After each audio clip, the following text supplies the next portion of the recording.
with anything. He just wants to eat and sleep all goddamn day, and that's a That's hero I can get behind. Living that life. What you're saying is you like a Goku. That's what you like. Yeah. Bad dad, likes to eat, wants to fight. Mm-hmm. Boston, seriously, go fucking listen to All Systems Goku. Like, I'm not kidding, man. If you're struggling to read, go listen to All Systems Goku. I should. Is it a separate They have their own separate RSS feed, yes. Okay. Let me fire up Downcast. As a side note, while Boston is doing so, which, speaking of podcasts, I might go back and listen to that one again, because it's another great podcast. Systems Goku's. Subscribe. I forgot how much I love Tool. Yeah. I did actually see your tweet about working out the Tool. On a fucking Tool kick this week like you wouldn't fucking believe. Tool's great. Yes, they are. I still haven't listened to the most recent album. I probably should. It's more Tool. Like, I think it's good. It sound like that's a bad thing. No, it isn't, but like, for me, like, after 13 years, it's sort of like, yeah, but I wanted you guys to take like one more step. Like, it still very much sounds like 10,000 Days, just like another one. It's like, that's good. I mean, it's still good music, but just take one more step. Dude, 10,000 Days is a quality fucking album. Also, I didn't know CD that I own. Oh, nice. It's the only concert I've ever attended. Wow. I've seen Tool 6 or 7 times, and man, that is an experience. Yeah, I kind of wish at the time I was on acid, having never done acid. Right. But I kind of wish I was. Let me tell you about my high school days. But no, yeah, like I just went down the rabbit hole, and it was just like I needed something loud, something I could get into, something I enjoyed, and I just listened to a bunch of Tool covers in different styles. Because, spoiler alert, I love a fucking cover. Some people do covers better than the originals, in my opinion. There are quite a few of them out there. Obviously, Tool is very difficult to do. Good covers for, but there's a couple of people who did a good job. I'm now listening to a new band, thanks to one of those stupid schools doing a cover of Tool, and the band themselves. The members of the band graduated to create a band, and they have some like 3 albums out, and they're all solid. But yeah, I just went down this Tool rabbit hole and like listening to a whole bunch of fucking shit about Tool, and then of course I didn't know this, but your boy Boston, Mr. Reacts to Rage Against the Machine, has also done Tool. Yes, I've seen some of his videos where he watches some Tool stuff. Yeah. Every once in a while, I like some of those, like a vocal coach reacts to Maynard's crazy scream on stage, and it's like, all right, that was pretty interesting. Like you sort of dug into why the note he hit is, musically very interesting. But most of and that the stuff style and all of that stuff. Yeah. My favorite one was that led me to discover Ginger, I believe they're called. Okay. Jinjer. Okay. Yeah, go listen to them. Okay. Specifically, go listen to the weird Scottish lady, I think it is. She's a vocal coach, and she reacts to Ginger, and oh boy, I love me a female-fronted rock band. This is no exception. Yeah, Ginger's insane. And this moment's pretty good. I should have said this earlier, but kind of forgot. Because then we started talking about music, but I started watching an anime called Fire Squad, and I only bring this up. The anime's good, but I bring this up because halfway through, there's 24 episodes in the first season, and halfway through, they switch the music up, and it goes from like just normal music, I guess, to all of a sudden the intro is like this very heavy metal intro, right? Which really rekindled my love for God. I need to listen to heavy metal again. Yeah. I've been feeling like that too. Weird. I don't know why that would be. Yeah, I wonder why we want to listen to some music that's talking about that kind of attitude in life. Yeah. But yeah, I didn't realize that the Tool fans had a phrase that they say to each other online. I didn't know this. Which is? Spiral out. Yeah, that's true. Really? It's the '07 of Tool fans. It very much is. We're like, spiral out, buddy. I'm like, yeah, you too, man. Huh. Had no idea. Yeah. Yeah, learn something every day, I guess. Yeah. I didn't know. I did not know, and there's just like Tool fan comments on stuff. Spiral out, spiral out, spiral out, spiral out, spiral out. Like, Yeah. I'm sensing a pattern here. Boy, fans definitely don't beat something into the ground, do they? I was gonna say, so it's like the Elite Dangerous forums where everyone tells you to fly safe, and they got the 07 there. That's right. Oh, man. All right. Are you guys ready to start this thing? Yep. Spiral out, Boston. That's right. Spiral out, man. Yep. Peace Feel like we're doing either Bill and Ted or Wayne and Garth. I can't remember. I can't figure out which it's more it's like. just thinking about like the church, like, peace be with you. It's like, yeah, spiral out. Oh, spiral. Instead of the testicles, spectacles, wallet, and watch. That's right. That's right. I did that the wrong way. I've heard Brian, anyone okay. say that one since my grandfather in years. Yeah, I know. Instead of that, you just do this. Right. Yeah, just. Oh, good times. All right, starting in 3, 2, 1. Welcome back to another episode of That Video Game Podcast. I'm your host, Boston. Joining me as always is Moonpear. Hello. and the Nymph. I still can't get over what we said in pre-show, so Yeah, just just that getting last real weird minute. this week. Yeah. Yep. Patreon.com/E1M1. The ones are numbers. Patrons got the Season 1, Episode 3 of Critical Misses this past week for Fast and the Furious presents Tokyo Drift, which It's is... not a presents, it's Fast and the Furious : That's right. Fast and Furious presents... Wait, There he you is. go. Now he's okay. back. Skype. Hooray. I was about to step up and start talking the show up, but Yeah. So go listen to that. You know, Tokyo Drift is probably one of the more divisive films, but you can go listen to whether or not Moon and I enjoyed it. Definitely won't spoil it here. I think that's it. So, Moon, why don't we start with you? What you've been playing this past week? What I've been playing is thank you, patrons. Thank you for your support. As we talk about, I'm sure Boston mentioned it, but it does help cover the cost of the show, Yes. which Boston pays for out of pocket. Yeah, He's got to do freelance gigs because, you know, he has to pay them bills. that's right. Jesus. Heaven help me. All of the bills. Yeah. But yes, let's start with what I've been playing. I've been playing some Dead by Daylight. I almost said Dead by Friday. Because this week, Dead by Daylight is actually a Dead by Friday day. Because we did play, me, Justin, Rob. Hi, guys. We had a couple of good rounds. Honestly, it was just chilling out. A lot of talking about the current situation. Sure. Things like that. Is the and new killer out? Not yet. Okay. Which bummer. I don't think we've mentioned that on the show yet. That the I fact don't that think we the killer have. for Dead by Daylight is Pyramid Head. Right, which is just like, all people. oh, okay, that's what I wasn't expected, but that's a good pick. I'm literally not kidding when I say we have spent many hours discussing who would be good killers in Dead by Daylight. Right. And not a single time did we ever think of video game killers. It was always movie Right. killers. Right. It was never video game people. It's like, okay, that's cool. He seems like he's really OP. He, from what I guess, I didn't watch the stream. Rob filled me in a little bit. He moves a little bit slower, but he does drag that sword around all the time. He drags that massive sword. 9-foot long sword.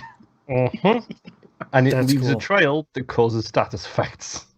Oh no, that's cool. Yes. So Pyramid Head should be very interesting when he arrives. I can't get the image of him with the without the traffic cone replacing the pyramid. I just Right. can't get that in my head. Right.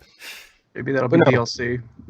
Yeah. Who knows? Probably Safety Head. But you know, it's going to be interesting. But I didn't know what to play a lot of time this week. It's like, 5 minutes this, 5 minutes that. Can't make my mind up. Blah blah blah. You'll see that in the variety of games I played for 10 minutes this week. Right. So I played a little bit as the killer, mostly just to try and get some notches down on that base game 1000 achievements list, which I now have 5 left. Oh, nice. I've still got like 30 achievements left to get in the game, but 5 from the base game. And Included within that was electrocute 500 people as the Doctor, and 500 people as the Doctor is a bit of a grindy one, but I don't care. I'm just going to go around and electrocute people for funsies because Give him it's the old fine. zip, zap, zip. Yes, doing a little bit of killer play, grinding out those sweet, sweet chivos. Don't write that down. I'm not writing it down. My hands aren't by my tablet. Hand check, yeah. Hands are up. Yeah. But no, it's fun. The Doctor, definitely his rework seems to make him a little bit more difficult to play, because he was always super easy to play as and super easy to win with. And his rework is definitely, in some aspects, it's made him stronger. In other aspects, he's a lot weaker. But now he has a huge AoE attack where he literally like generates a static field and like clicks his hands together and everybody screams. It's hilarious. Oh, that's cool. Nice. But you know, Dead by Daylight, it's fun. You see me online, you hit me up, let's play a couple of rounds. I don't mind. A game I forgot to talk about last week, but I will talk about it this week, was Moving Out. I have played a lot of this game over the past couple of days. Thank you, Odd Achievement Numbers, for making me play a game until I complete it. Right. Because that's the only reason I do it, I swear. But no, I beat Moving Out. I got the full 1000 in it. I corrected my gamer score back to a 5 and a 0 because I'm pedantic about that stuff. I can't help it. You're amongst friends. Yeah. But no, it's fun. It's dumb. It's real dumb. I don't like the fact that it's only couch co-op. But it's still a stupid fun game to play. Picking up and throwing boxes. Let's dunk a couch in a swimming pool, etc., etc. College. Yes, college. I didn't go to your version of college, so I wouldn't know. I didn't either. Oh, you sat in a room and played MVC all the time and Dead or Alive. Yeah. I know. And drinking, don't forget. Oh, yeah, sorry, I forgot about the drinking. I know all about the true story of Boston in college. That's right. Yeah. But yes, I played Moving Out a lot. It was fun, mindless entertainment, which right now I needed. Yep. I needed to get that whiteboard eraser and just rub it all over my brain so I'm not thinking about anything for a while. Right. And it's like headphone in, podcast on, throwing boxes into a van from a moving plane. Why not? Right. There is a moving plane level in that game, and it's kind of crazy. I bought a whole bunch of Apex, treasure packs, battle pass, blah, blah, blah, the usual stuff. The game is still really, really, really fun. Like, minus the past 2 days when literally we played yesterday. We played 5 rounds, and in total I did 112 damage over 5 rounds. Which, to knock somebody down, you have to do 100 damage. And I didn't do that over 5 rounds. Right. So clearly the pros were out in force. Yeah. And it was really, really annoying. But still fun in the same way Apex is. Let's see. 2 Point Hospital, Boston. I'm assuming you've been playing this, so let's have a chit chat.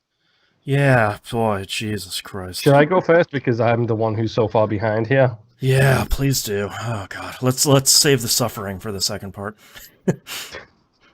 So I did the Rich Folk Hospital. I got that finally completed. I got the 5 million hospital value. Yeah. Which I did by firing a bunch of staff. I was like 4.7 million. I was like, I'm just going to fire a bunch of people. Yep, get that ROI up. Yep. And it worked. I got my 5 million. I got my 3 stars. I almost broke the game because it froze at one point for like 5 minutes. I put so much stuff because, you know, the secret for getting. All right, so let me see if I can explain this for listeners.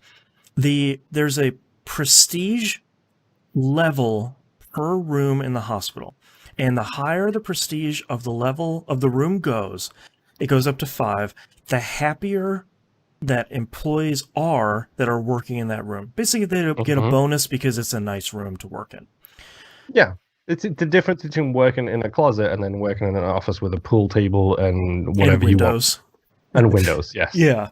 So to get my hospital's value up, I'm just throwing those gold medal awards in like every room to get it to level 5. 1,000%. Yep. And about halfway through my hospital, the guy that he's like your advisor for the game, where it's like, hey, you have a lot of janitors that need a lot of training. Maybe you should build a training room.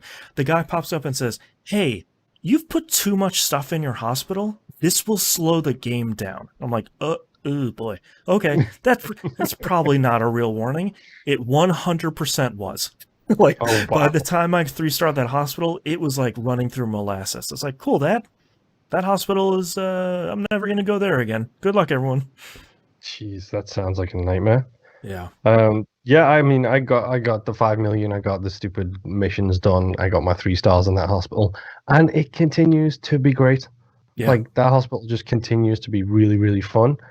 The game, I should say, not that hospital. I hate that hospital in particular.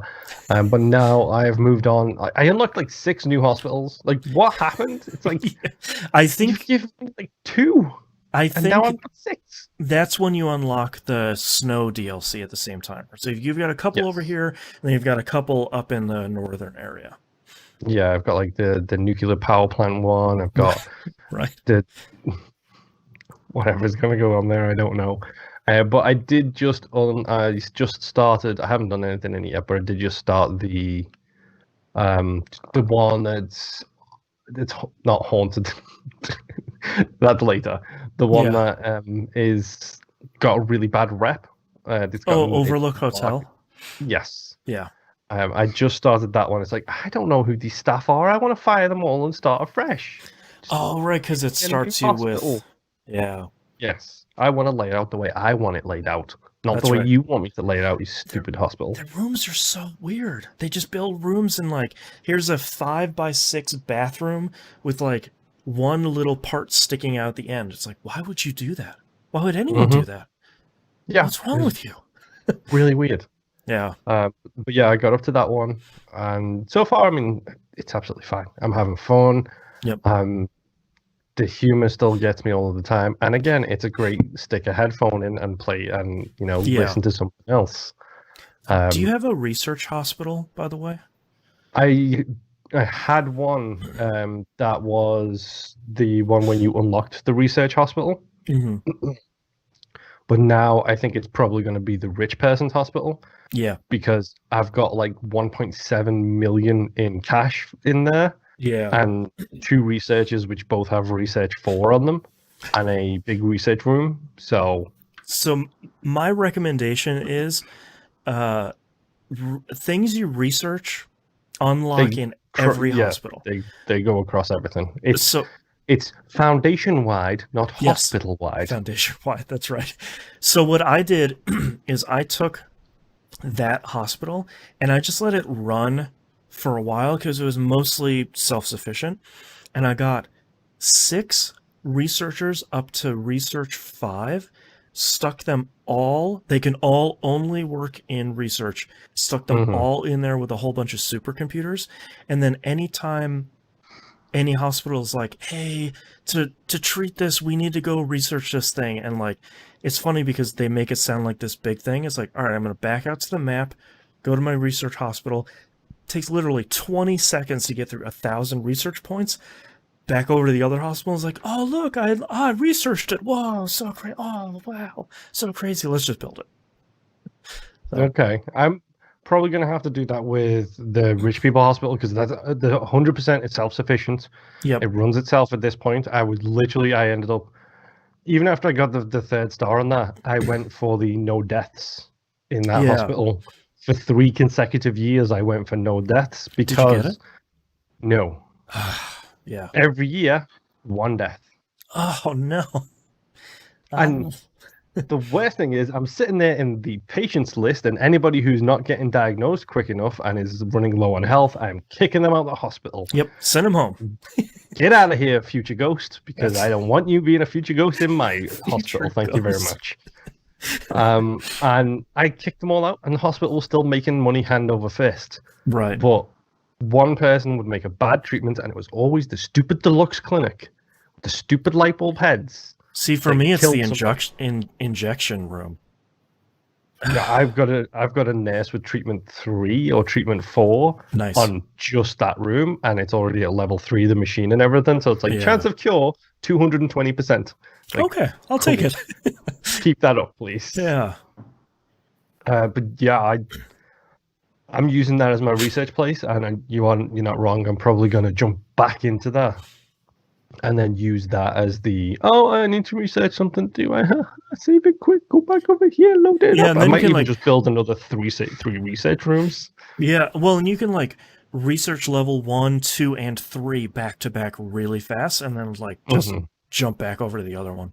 Yeah, it's great. Yeah, interesting. But yes, definitely a good piece of advice there. Thank you very much. You're welcome. But yes, I like 2 Point Hospital. Boston, tell me about 2 Point Hospital. God, this game.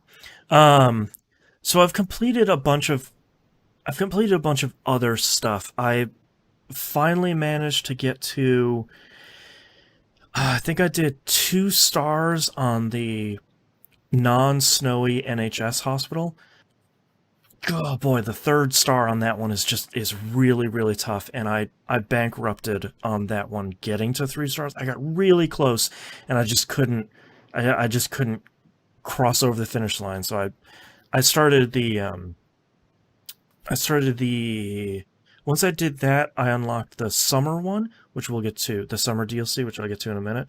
But I did another run at the castle up in the snowy one, which is the final snowy level, and I got almost done with 3 stars.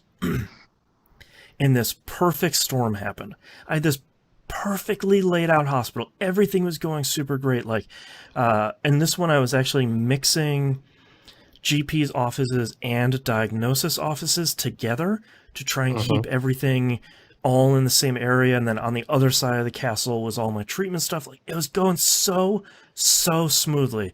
And I had like $2 million.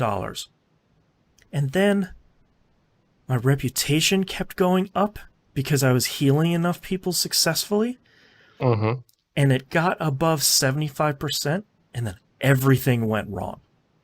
Because basically everyone started coming to my hospital because my reputation was high enough, but they overloaded my hospital, and I couldn't build stuff fast enough. Like, you can always tell when your hospital isn't running smoothly because you're running at a deficit every month. Yes. And you know there's some bottleneck somewhere.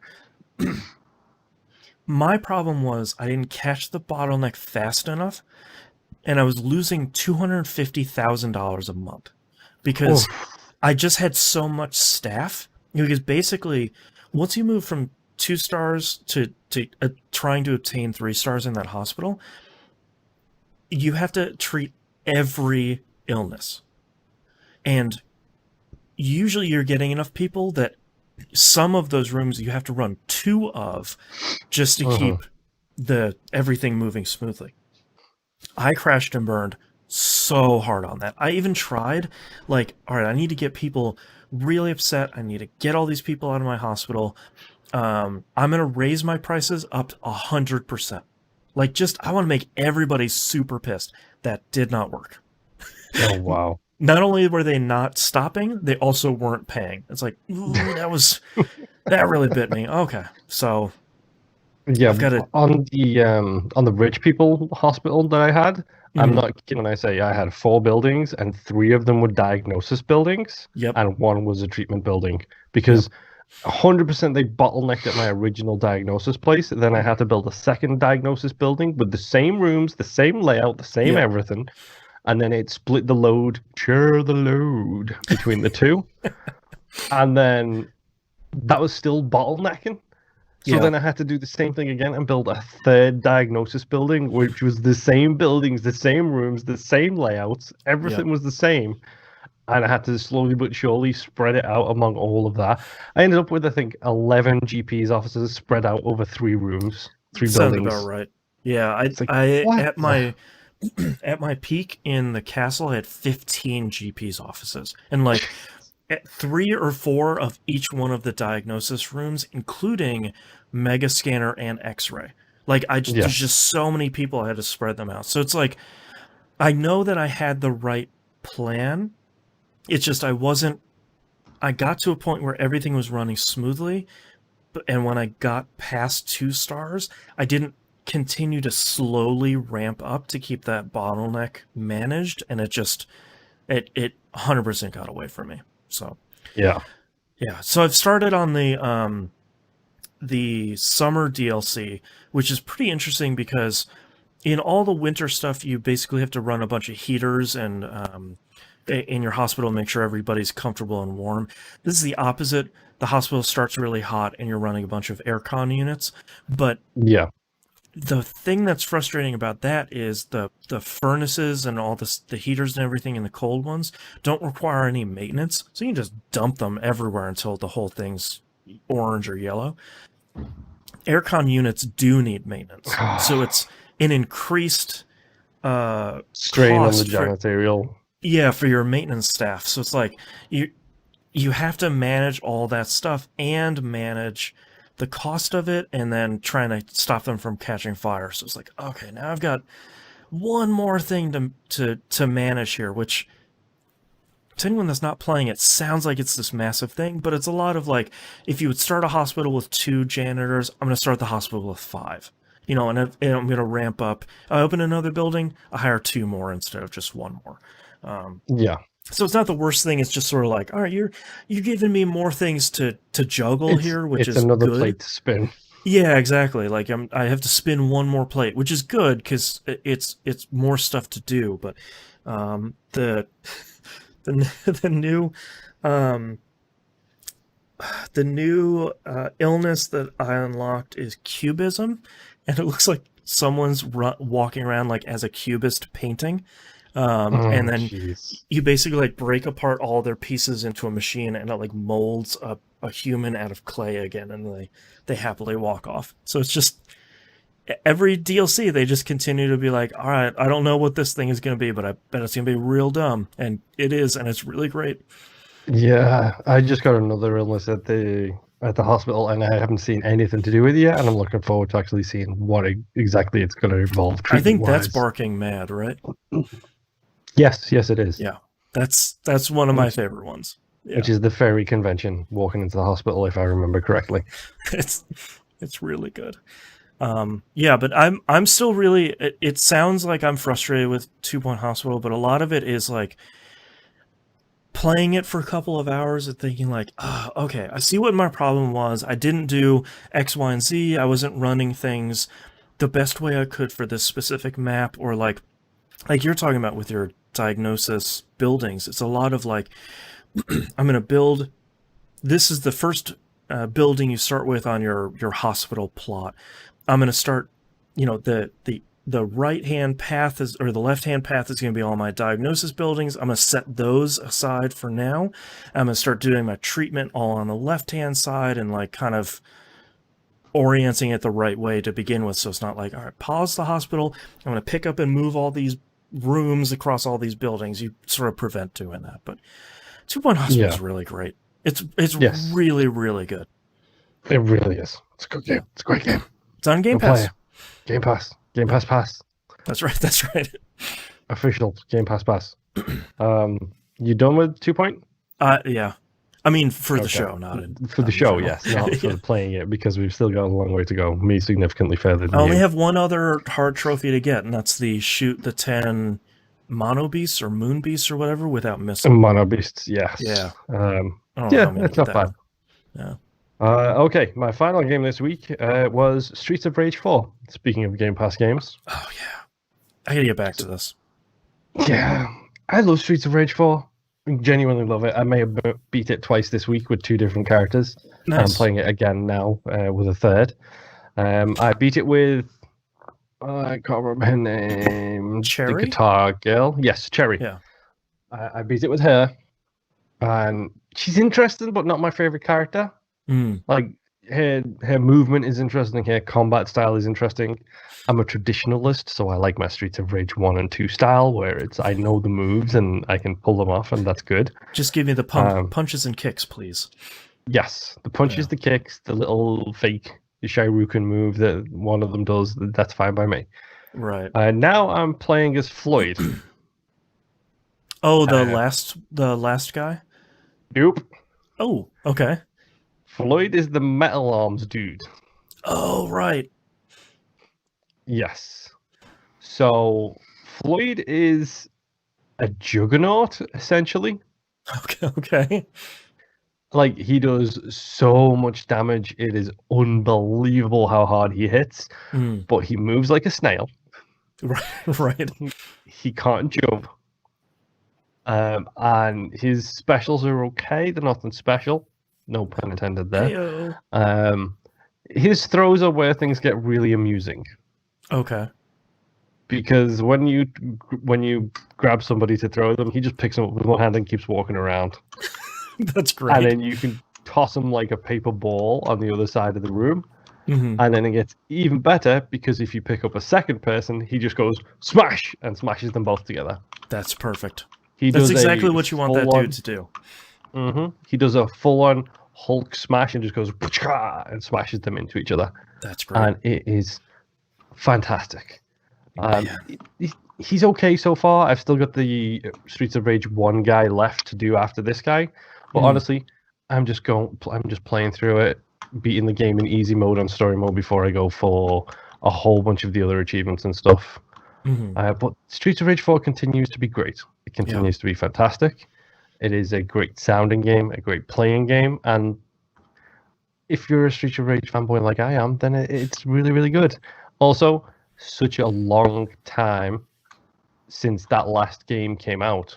Yeah. That it's like, I have hope now. I have hope for Skate 4. I have hope for Alpha Protocol 2. Right. I have hope for these games. And it's nice that there's been so many surprises in 2020 with games like Streets of Rage 4, where it's like, oh yeah, this came out, all right, sure. Oh, it's actually really good. Okay, cool. Yeah, it's one of those weird instances where I love the fact that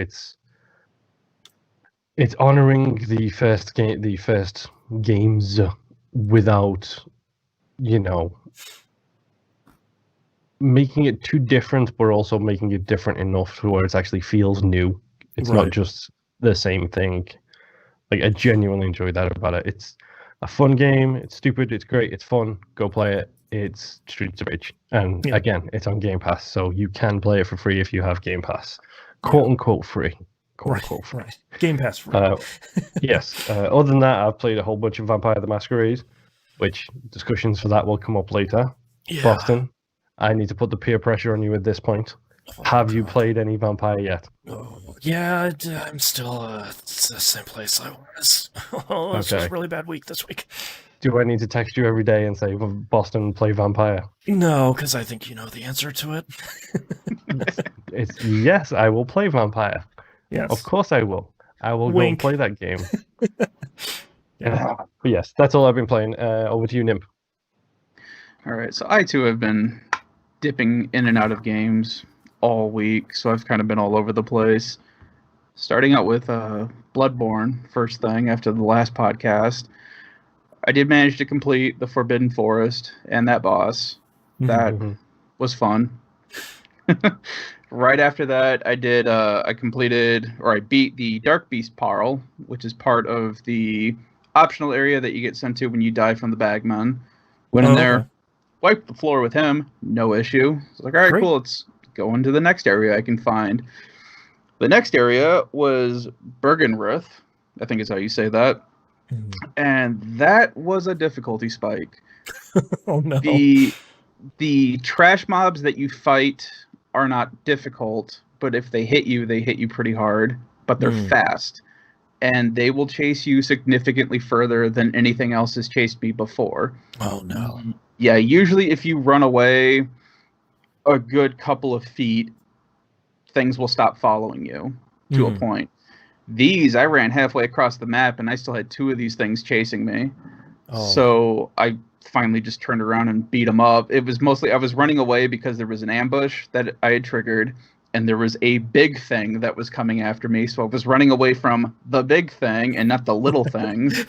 So yeah, took care of those trash mobs, went and fought the big thing, realized that I am not doing anywhere near as much damage as I should be right now, but still managed to take it out with no issues. Unlocked a shortcut back to the lantern, which was a good thing because I walked into a building, and this is so far as I can tell, a 2-story building, maybe taller, and there is a NPC hunter up top.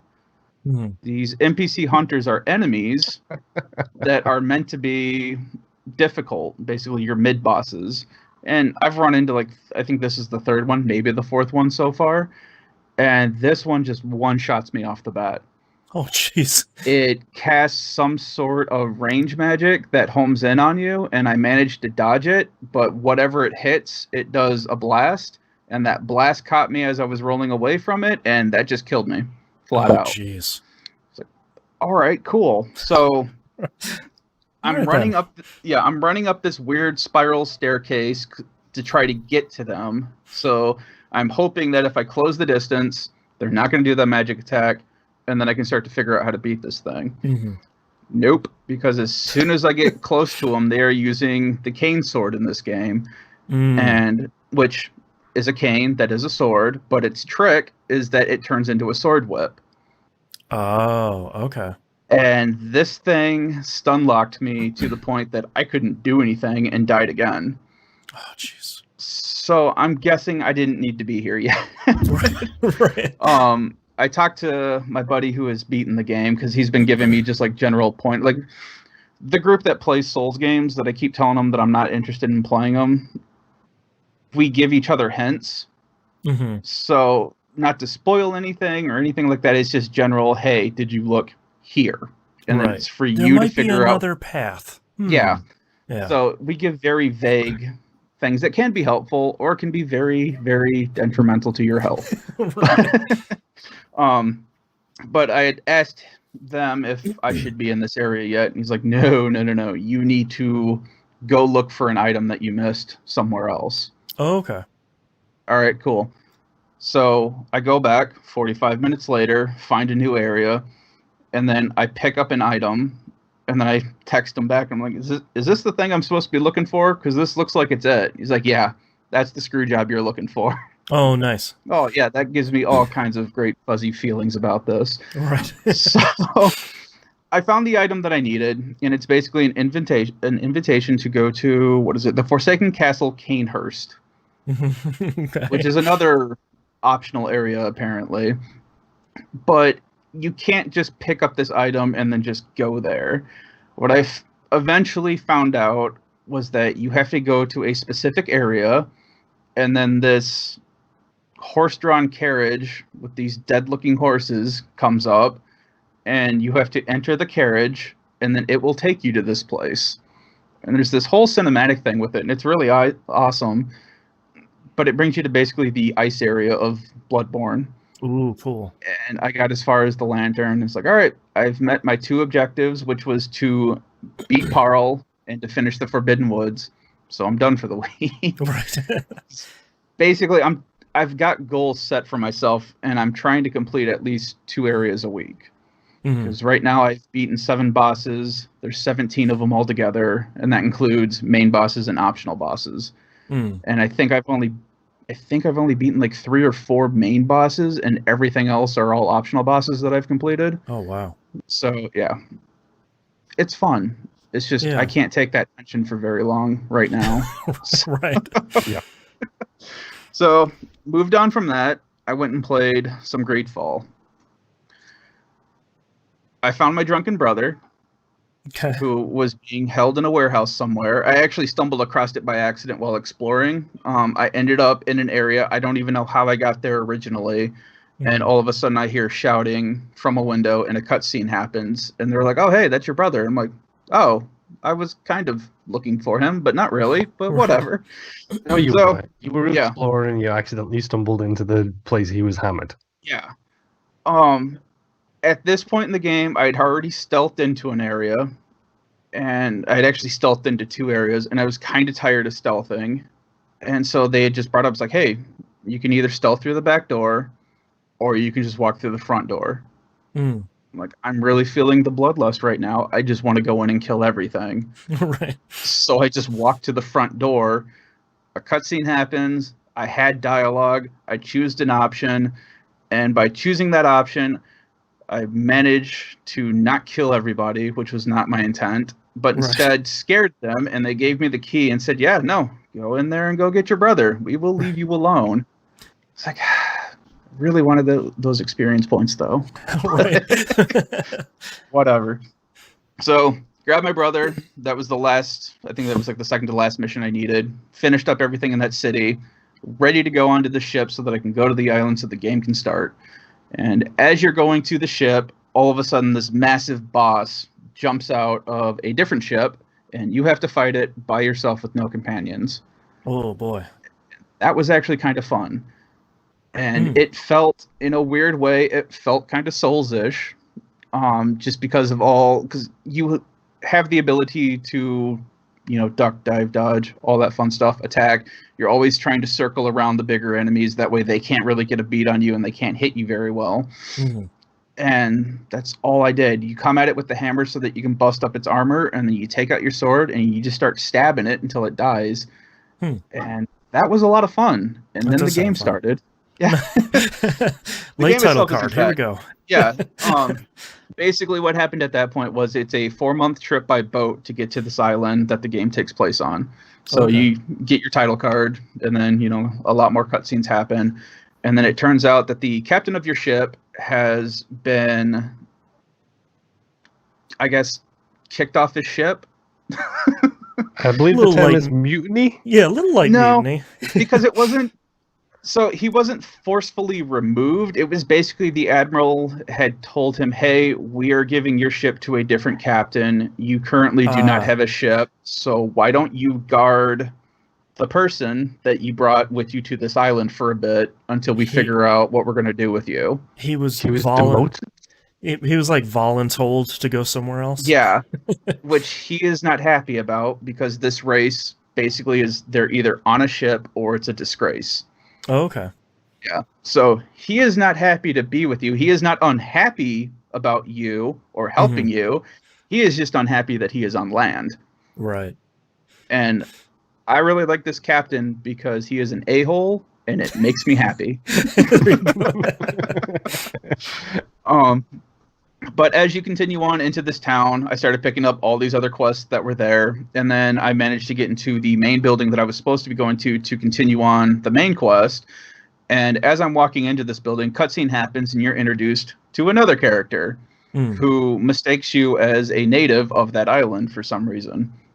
And so they start talking to you in a foreign language, which in the subtitles you don't get a translation for, which is great. I love it when games do that. Yeah. And your character has no clue what's going on. So come to find out, this person wants to talk to the queen or the leader or whatever, who happens to be your drunk brother that you brought. So you tell the guards that you will bring this person, because they do speak English too, the native does. They just started talking to you in their native language because they thought you were a native.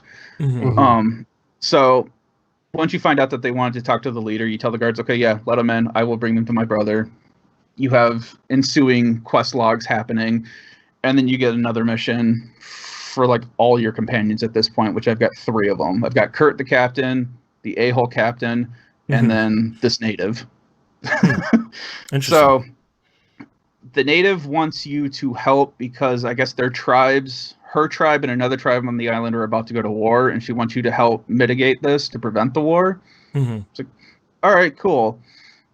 But they drop this weird story thing that doesn't have a place, because you've literally, from the point that you meet this character to the point you get this quest, is like 5, maybe 10 minutes. And she brings up that she wants you to help her bring her father, or find her father.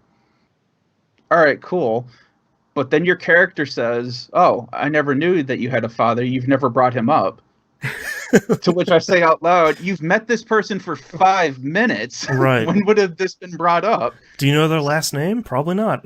No, I can't even tell you this character's first name. She's not that new. So, so there's some weird story disconnect here every once in a while. But other than that, the game's still fun. I still have issues with the momentum. I really wish they would take it out, because it's really a pain to try to walk to small doors or to pick up items or anything like that. Because like I said last time, you're running past it, you turn around, you're trying to run back to it, and you're running past it again, and it's just you going back and forth trying to angle the camera so the prompt will come up so you can hit A and pick up your 2 gold. Ugh. Yeah. Not worth the effort, but I'm going to do it anyway because it's there. Right, it's the principle. Yeah. So, really enjoying the game so far. a lot of backstabbing has been happening so far, which is why I love these games, because I can just play the best part of me, which is being an a-hole. So. Moving on to that, I played more of Prelude to the Fallen, the game that I can't say. Utawarerumono. Oh, yeah. Yeah. Every time. Love this series, cannot say the name of it. Well, the first word of the game is only like 13 characters long, so what's so hard about that? Yeah, exactly. Yeah. I have completed my 9th battle. Mm-hmm. I am in the two screw stronghold, which for anyone who knows the story, you know where that's at. I'm not going to spoil any of it because the story gets real spoilery. Wow. It comes full of spoilers real fast. Yeah. I started thinking, see, I told you. So I have Benoit and Kuduru as my 2 characters now, which doesn't mean anything to you guys, but like I said, anyone who knows anything about the story will know why that's important and like where I am. You're in the thick of it now. Yeah. Yeah. I have become the Olo of the region, which is awesome.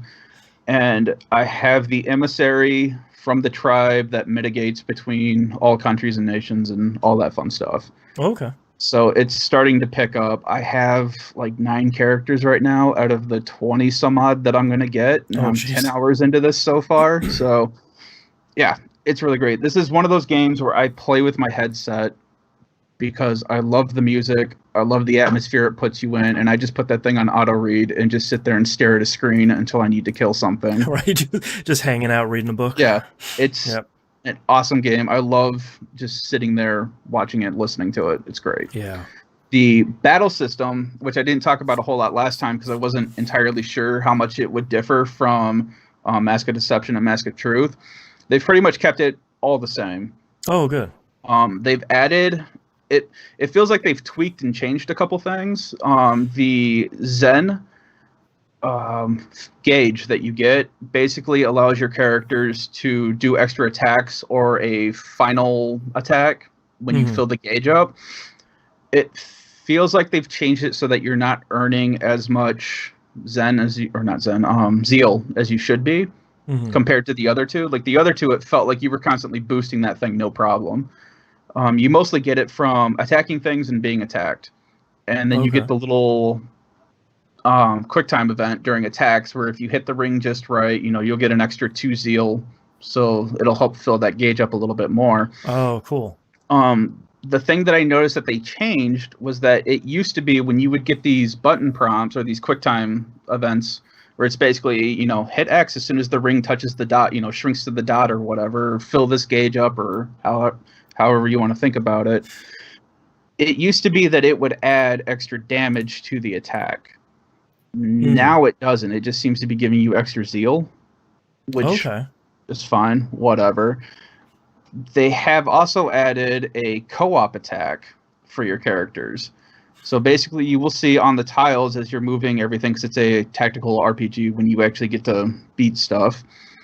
On the tiles, you will see like these little painted X's on the ground. And if you go into those areas, that character can then do a co-op attack, which is that character and another character will attack something, and it's basically a final attack where you get this big cutscene and they do their thing, and there's usually a status debuff or buff depending on who's doing it that adds to it. So they've added that to the system. But yeah, everything else is pretty much the same. If you've played the other 2 and you like that, you will definitely like this one.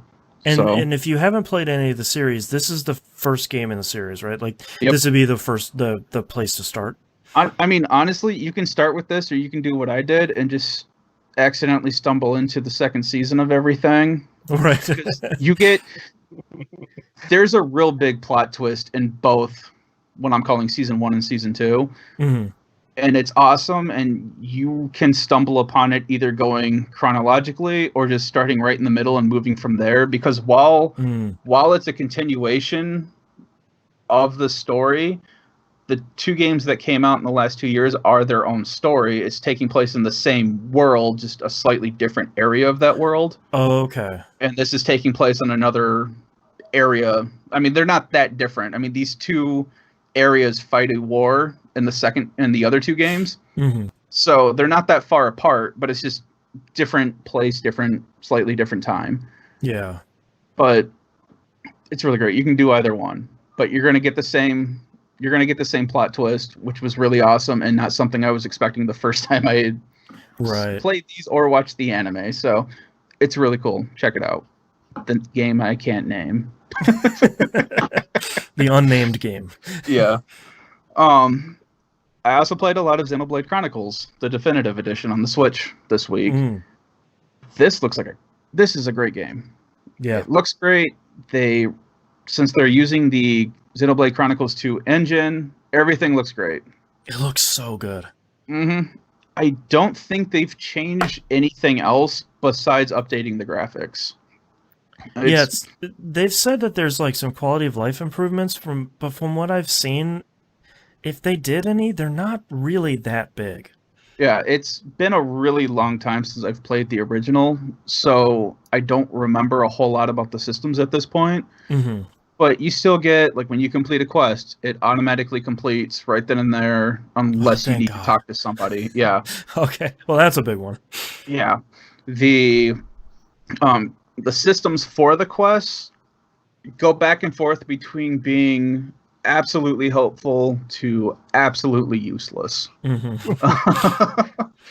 So you can go through and grab, like, all the quests at once, and there are a ton of them. I am 13 hours into this, and I have 95 quests.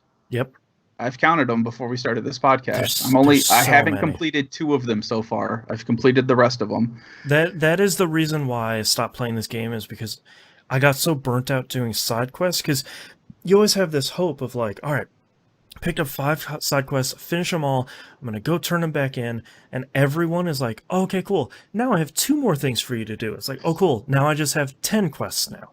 There's a lot of that, and there's a lot of, oh, this is the first time in this area, and this person has an exclamation mark, let me get that quest. You get that quest. Oh, wait, they still have an exclamation mark. You talk to them 10 more times and get 10 more quests, and then you complete 5 of those, and they give you 10 more quests. Right, just like, why, God, why? That's the thing.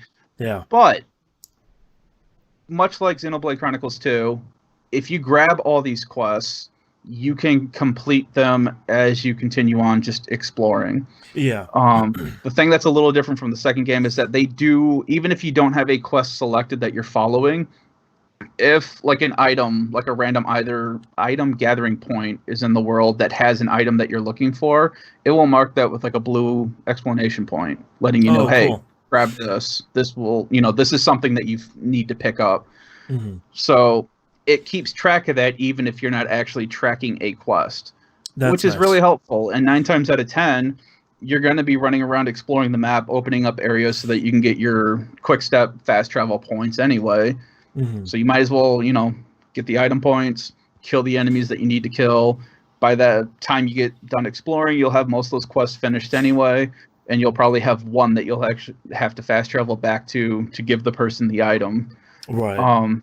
The thing that kind of sucks is that they do a lot of quests that are tied to actual time frames and weather conditions.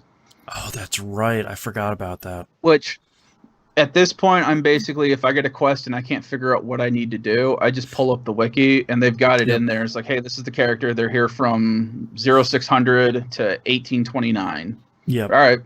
Do your time change, and then it just lets you go. And they're right there, and I can just turn in the quest.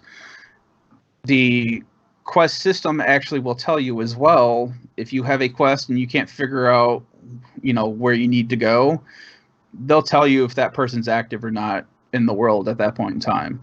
Oh, cool. So it'll say, it'll let you know, hey, you need to go back to this person, and everything it'll look normal. Or if they're not active at that point of time, it'll just say on the bottom right of the quest log, inactive. Oh, okay, that's nice. It's like, all right, cool. So I need to find the time that they're awake or out in the world, so that way I can turn this on. Right. The biggest issue was that I had a quest where I had to defeat an enemy that only came out during a thunderstorm. Right. And it rains a lot in this area, but you don't get thunderstorms very often. And this enemy only pops out in this one little island in this lake. So I stood there for probably about a good half hour, just changing the time, waiting for it to be a thunderstorm, Right. and it finally popped, and I was able to kill this thing. But that really sucked. I wish they would let you change weather conditions in this game. Death Stranding. Wait. But yeah, so that's it for the quests. They're there. You can do them if you want to. I kind of went gung-ho with it again. And they finally do a thing that I wish all JRPGs would do, is it lets you know that this is a time-sensitive quest. Yes, thank you. So it will pop up with a little stopwatch next to the quest explanation, letting you know that, hey, probably the next story beat that you do, this quest will be expired. Right. Go do this one. Exactly. So you can get away with just grabbing all of them, ignoring the quests, and then just doing the ones with the stopwatch, and eventually you'll probably complete the other ones as you're just playing the game. That's great. That's really cool. Another cool thing that I don't exactly remember if this was in the game before is that it has a costume system, which doesn't affect anything with the battle or anything, but basically what it is that whenever you equip armor, weapons, whatever onto a character, your character changes how they look based on whatever you have them equipped with, and they show up like that with the cutscenes and everything. So if you put on this really dorky helmet on your character and you absolutely do not like the way it looks, any armor that you've picked up in the game, you can go into the costume section and you can choose to either show a helmet or you can change it to any of the other equipment that you've ever had at one point in time. Great. And it will keep that design, and you can just keep swapping out equipment however you want and keep whatever design you want your character to look. Oh, that's great. So Similar that's really to the that stuff they introduced in the MMOs a while ago, where it's basically like, here's your closet. Pick for what you want it to look like, but it will do what the gear you have equipped does. Right. Transmogging or mogrifying or whatever they called it. But yeah, that's pretty much it. That's cool. Because there have been some armor pieces where it's just this giant helmet on a dude whose head is way too small for that helmet. It's like, this looks stupid. I need to change this. But yeah, that's pretty much it. The battle system's exactly the same. You still have, the 9 icons on the bottom of your screen. Yeah. Which can suck because a lot of those are focused on, hey, this is a side, or if you choose an attack, it will do more damage than your normal attack. But it does even more damage if it's like a side attack and you actually hit the enemy from the side. It will do more damage, and it will usually add a buff or a debuff or whatever. Right. So it's kind of a pain when you have enemies that are constantly moving around. You're juggling aggro. That way your character can move around, because if the enemy is aggroed on you, they will constantly face you. So you can't get to their side or their back or whatever. Mm-hmm. So you have to juggle the aggro so somebody else has it, so that way you can freely move around and do your attacks. Meanwhile, this enemy is still moving around, so it'll pop up with an icon, which I don't remember it doing originally, but it will pop up with an icon next to that attack letting you know, hey, you can do this and you're in the right area to do that attack. It's like this little exclamation point that pops up. So you can do that and you know that you're getting your bonus attacks, but then as you're doing that, the thing just happens to turn around, and so now you're hitting it from the back, and it's a real pain in the butt. It's not a good system. I don't like it, but it works. Whatever. Yeah. So, I'm having a lot of fun with the game. I don't remember a lot, which is good, because like I said, I was having issues when they started linking the end of 2 to this one. Right. And they started dropping some stuff, and I'm like, that sounds familiar, but I can't place any of this. So it's slowly coming back to me. Last game that I played this week was really itching for just an old school game, so I played and completed Ys 1 and 2. Oh, nice. Again, for like maybe the 150th time. Right. So, not much to say about it. It's a great game. Not a lot of people will probably like it right now because it's an old NES game, and all the ports are just okay.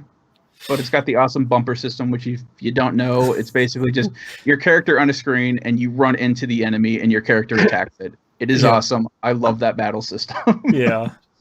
So that's all I've been playing this week. So I haven't been talking about Destiny 2 for a while because Destiny 2 has been in a not great place. Mm-hmm. This Yes, tell me all season, about this wonderful thing that seems some people still seem to get annoyed at this week. yeah, this whole season has been rough. The amount of content has been fairly thin. You can tell that Bungie, from a development standpoint, is sort of stretched thin as they're trying to kind of ramp back Back for the up. next gen as well. Yeah, and like they've already promised that Destiny 2 will work on next gen, and they're part of their team is working on their other IP that they're developing. I forget the code name for that. It's not their Destiny thing. And they seem to be ramping up here for a potential fall expansion, like they usually do, because next season starts on Tuesday, which uncommonly we know nothing about. Not even the name of the season. They're keeping it all under wraps because it seems like all of the stuff that Destiny has been building towards over the last 2 years is going to kind of start coming to fruition now, as we saw here yesterday. So I've been talking about it because a lot of it is like, I'm doing my weekly stuff and I'm still enjoying it and no one else is. But this weekend, yesterday specifically, was Bungie's first live event. So if you're out there listening and you don't know what live events, think of Fortnite, like the Travis Scott thing, the Star Wars thing. A lot of Fortnite is the most successful game that has done this, where it's on this date at this time, be in the game, and a big event will happen. You sort of need to be there when it's happening to see it. Fortnite does the smart thing, number one, of communicating the schedule well in advance, which Destiny 2 unfortunately did not, and then having like replays of it later on down the road, which Destiny 2 will not be doing.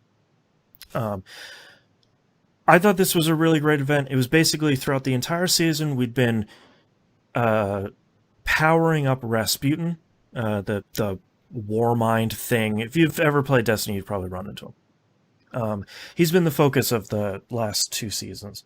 You're powering him up so you can shoot down the Almighty, that giant ship at the end of the vanilla Destiny campaign, the one that's like about to blow up the sun. Basically, at the end of Destiny 2, you shut it down. At the beginning of the season, the Red Legion, the Cabal, are like, you know what? You have wiped almost all of us out. We have this one final gambit. We're going to crash this thing into the earth. It's like, and surely this has to work. Surely. And we've been working the whole season to kind of power up Rasputin to shoot this thing out of the sky. And Bungie did the smart thing by doing a live event, because typically, anytime something like this happens where a season wraps up, the cutscene for it is in the game at the start of the season. Someone data mines it in about an hour, and they say, hey, here's the ending of the season. There you go. It's just like, well, crap. Yeah. Okay.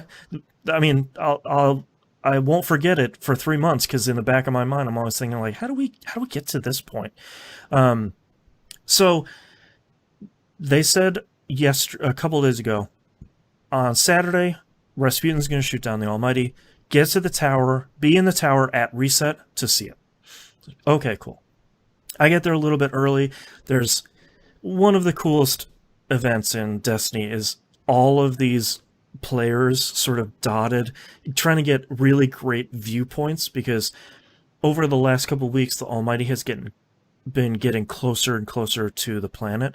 So as 10 o'clock reset time here in Pacific time got closer, in real time the ship kept getting closer and closer and closer until it had eclipsed the sun.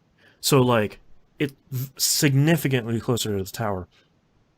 The problem is, and I feel like they've already addressed this, but when you go and you experience one of these things in Fortnite, say, it's maybe 15 minutes, 30 minutes at the most. Yeah, I mean, let's face it, the concert was right, probably the longest thing they did. Yeah, and it's still a manageable thing where you have to be here at this time. you need to respect the player's time. If they can't just do it whenever, you sort of have to respect the player's time. This was an hour and a half long. Mm-hmm. And it was cool. And Bungie has come out and said, like, look, we played it super safe with the timeline because we wanted to make sure that if people couldn't get to the tower, they were getting error codes, they were running into a queue for the game, we wanted to make sure they had plenty enough time to get in there and see the event, which I think is really great. But you need to communicate that enough where it's like, be in the tower at 10 for then a 90-minute show where this happens. You got to set those expectations. But at the end of the day, Rasputin shot that thing out of the sky. It looked super cool. The remains of it totally crashed into the planet, and a giant chunk of it actually broke off a part of the tower. And I think there's two really impressive things, engine-wise and engineering-wise, that happened. Number one, this event was synchronized across all servers for all players. So this was happening, and Destiny has historically been a very, very difficult engine to manipulate and manage. So I think that's impressive, and I think that's really promising for the future of Destiny. The other thing that I think is really interesting is the tower was damaged in real time. It didn't kick us to orbit and then send us back, and then it's like, look at this thing that happened to the tower. It's like, no, you turn around, there's just a giant chunk of the tower missing now that you can just go down and explore. So I think there's a lot of cool stuff that happened. I think it was a really great event. It's just, and they have definitely heard the feedback, is just kind of like, it is a cool thing to cap off a really rough season, and we're all kind of waiting with bated breath for, basically, they have a live stream planned for Tuesday at 9 a.m., and then the new season starts at 10. So it's like they're waiting until the literal last moment to show us anything about the next couple of months, maybe the next year of Destiny. So we'll see. This was a real low point for Destiny 2, which unfortunately is kind of saying something. I can admit that as someone who really likes this game. But I'm hoping that the next season is better, because if it isn't, I don't really see a lot of people sticking around, because a lot of people are really frustrated at the state of the game, and I certainly don't blame them. But yeah, I'm still having a bunch of fun. I like Destiny a lot. Of course you are. That's all that It's you. matters. That's right. I'm having fun. I decided to check back up on Risk of Rain 2. Because I think the last time I played it, Moon, you and I played it co-op.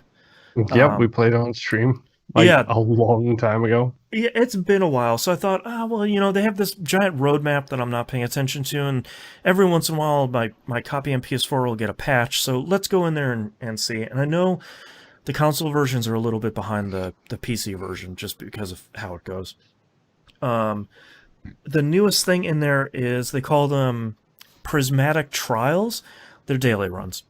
So they have put daily runs in the game.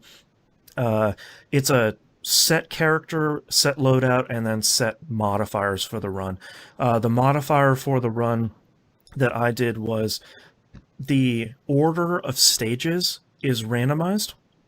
So I started on like the 4th stage, which would probably be okay if I played Risk of Rain 2 ever, but that was considerably difficult. I wonder why. Yeah. I'm still not sure how to feel about Risk of Rain 2. I still think the game is a little too hard solo, but I don't have a lot of stuff unlocked, so I'm not sure how much of that is just the game is hard versus I don't have all the tools and I don't have all the characters to be more successful. So Risk of Rain 2 is still great. I mean, it's still, hey, you managed to make this thing work in 3D, and it's still fun. It's obviously very fun co-op. Moon and I had a blast doing that. But it still seems like development is going super well, and I will probably check on it this time in 2021. So tune in for that. Dude, 2021, my backside. It's more like 2025. The way we play That's fair. games. Yeah, that's more accurate. Yeah. Lastly, Minecraft Dungeons. Yeah, I meant to start this week and then got distracted by other games, and Warhammer came to Games of Gold, so... I finally got stuff to say about this game. So, okay, other than spiddly diddlies being problematic. Yeah. Number one, I think this game commits one of the few gaming mortal sins. This game has... It's not like Diablo or Path of Exile or anything like that, where you have kind of a hub and you have explorable areas around it. It very much is, here's a map, you're going to pick a level, and you're going to go from A to B. And it's not a direct line, but it's not an open world sort of thing. I think it is a gaming mortal sin for you to, on an A to B level structure, to have you fight a boss that has like a name and a big like multi-segmented health bar and everything. No. When you beat the boss and it says like, oh, go exit out the exit of the level, you cannot put enemies between the boss fight and the exit. You cannot do that. Because especially in a game where you have a set number of lives before you fail the stage. Like, imagine if they did that in Streets of Rage 4, where it's like, you beat the boss, and you have like 5% of you have 5 pixels on your health bar left, and you still got to defeat 30 dudes to get to the exit. It's like, no, you can't do that. Let me tell you about Dark Souls. Right. Dark Souls is there to kick your teeth in. I don't think Minecraft Dungeons should. That's different. You go into a Souls game knowing that you're going to have a bad time. Yeah. Yeah. Speaking of bad time, I don't really like Minecraft Dungeons. That I wasn't expecting. I think... I don't think it's designed very well because...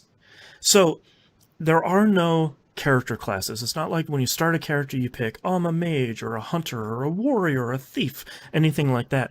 You just start your character and then... I think they do it in a really smart way, where you have 6 slots in your character. The top 3 are your melee weapon, your armor, and your ranged weapon. And then the bottom 3 are your artifacts. So those are essentially your skills if you had a class. Like, there are a bunch of artifacts that do soul stealing, like you're stealing souls from the enemies, and then powering up something, whether it's your melee attack or another artifact. So if you wanted to play like a necromancer or a mage class, you could do that.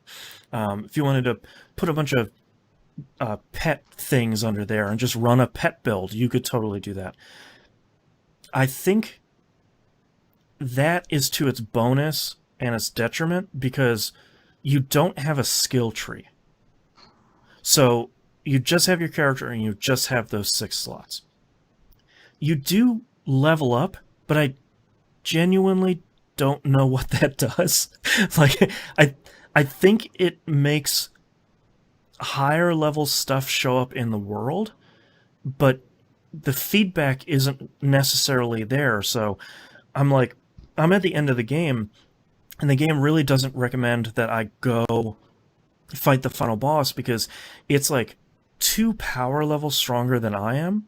But if I try to turn the difficulty down, it goes, whoa, that's underneath the recommended minimum. You can't just go fight this boss. It's like, well, then why do you have this difficulty scale if I only have like this small window of difficulty I can actually play in? Yeah. So it's clearly telling you, like most of these games, go back to some previous levels, grind out some better gear, do that stuff. But in the last couple of levels, there's such a weird difficulty spike where they start introducing enemies that have shields and spears or shields and like hammers and large swords that push you back. when they hit you, but they attack you so quickly that they're just kind of like juggling you back and doing a ton of damage against you.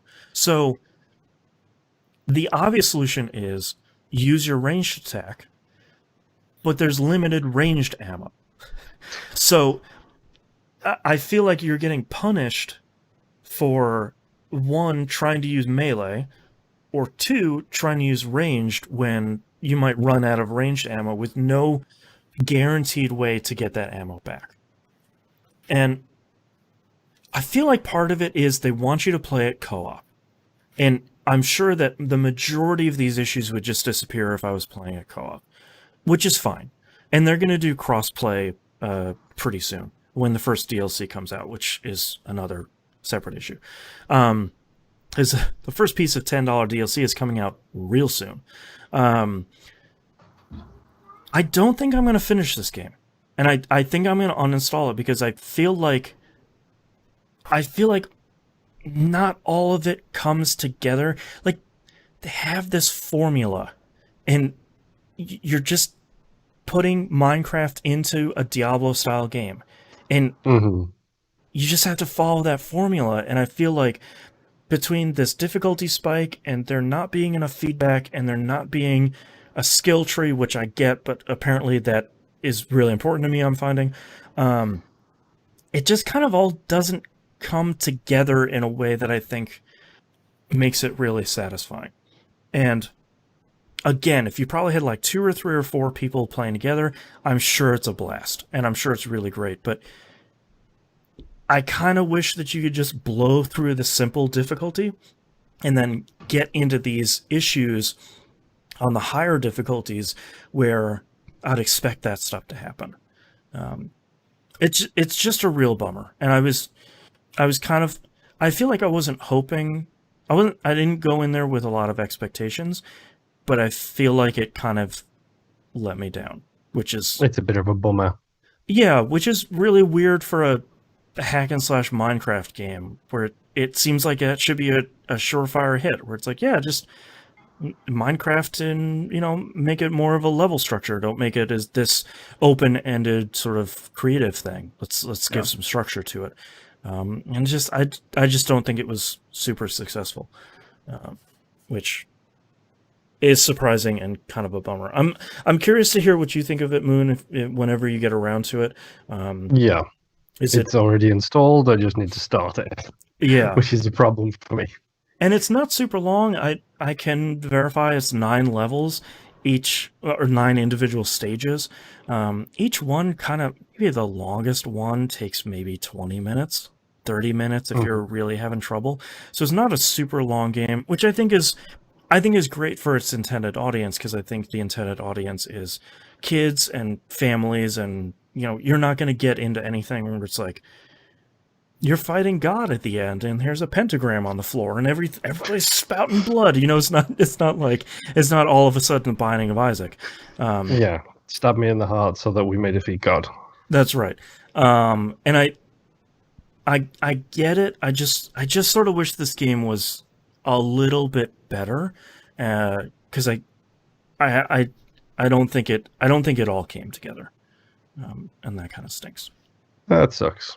Yeah, which means I'm going to end the segment on a real low note, because that's all I've been playing this week. So let's take a break. Yes, let's.